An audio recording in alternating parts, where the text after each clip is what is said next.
Les cris des orphelins de l'Est de la RDC montent auprès de Dieu, réclament justice. Justice, justice. Et voilà, Dieu a agi. Willy Ngoma, porte-parole du mouvement rebelle AFC M23, serait mort dans la nuit de lundi à mardi, dans le territoire de Masisi au nord Kivu à l'est de la République démocratique du Congo. Selon plusieurs sources internes citées à Goma, il aurait été tué lors de frappes de drones attribuées au groupe Wazalendo, allié de l'armée congolaise.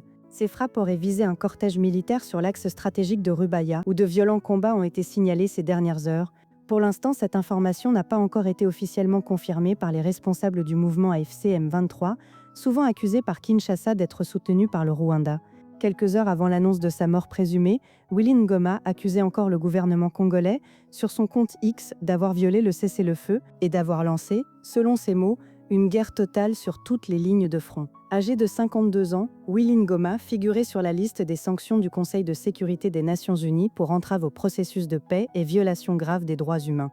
En décembre 2023, il avait également été sanctionné par les États-Unis pour des accusations similaires, notamment liées à des crimes et exactions contre des civils. Dans l'est de la RDC, meurtri par des décennies de conflits, les populations civiles continuent de payer le prix le plus lourd. Des familles détruites, des enfants devenus orphelins et une nation qui saigne encore. Car une vérité demeure, lorsqu'on choisit la violence contre son propre pays, le temps finit toujours par présenter la facture.